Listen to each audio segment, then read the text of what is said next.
विदेशी परंपरा में जहाँ बच्चों को जन्म तो दिया जाता था, किंतु मातृत्व के कर्तव्य को अच्छी तरह से निर्वाह नहीं कर पाते थे। बच्चे और माँ के बीच बढ़ती हुई दूरी कम से कम साल में एक बार तो स्मृति में आ जाए, इसलिए मदर डे मनाया जाने लगा। आज भारतीय संस्कृति में भी आज उसका दिवस के रूप में मना रहे हैं। आज माँ के सामने, पिता के सामने एक बहुत बड़ी समस्या है कि बच्चों के हितकारी बने कि सुखकारी बने। बच्चों की सुख की चिंता करते हैं तो हित से दूर हो जाते हैं, और बच्चों की हित की चिंता करते हैं तो वो बच्चे दुखी हो जाते हैं। और माता पिता की अब पहले 8-10 बच्चे होते थे, 2-4 रोते रहते तो कोई फर्क नहीं पड़ता, तो रोन तो दे, अपने आप ठीक हो जाए। अब एक ही 2 बेटा बेटियों और पिन लगे तो मम्मी पापा को टेंशन बढ़ जाता है, वे दुखी हो जाते हैं। इसलिए वे सोचते हैं जितना हो सके बच्चों को सुखी बनाने के लिए हम कर लें, भले उनका अहित हो जाए। तो माता पिता बच्चों की हित की ज़्यादा चिंता करें कि सुख की ज़्यादा चिंता करें, इसका समाधान आप बताएं जिससे महाराज ने बड़ा मौलिक सवाल पूछा। बच्चों के हित की चिंता करें या सुख की? पहले हित और सुख में अंतर समझ लो।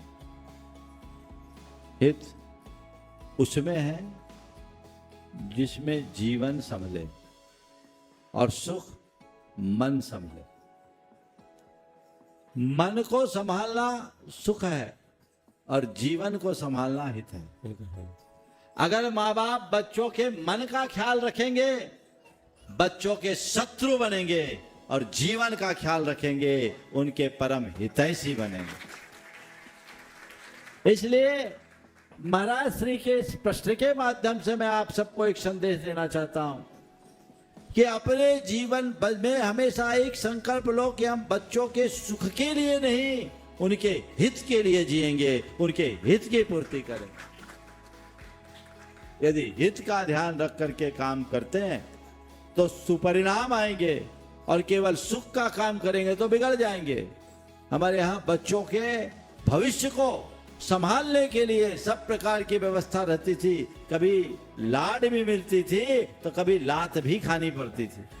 आज बदल गए।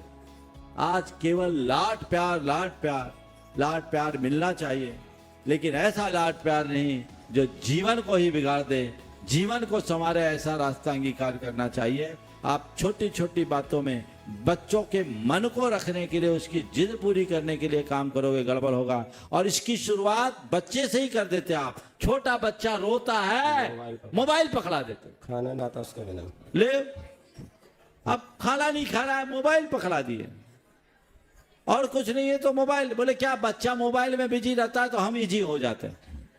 ये क्या है?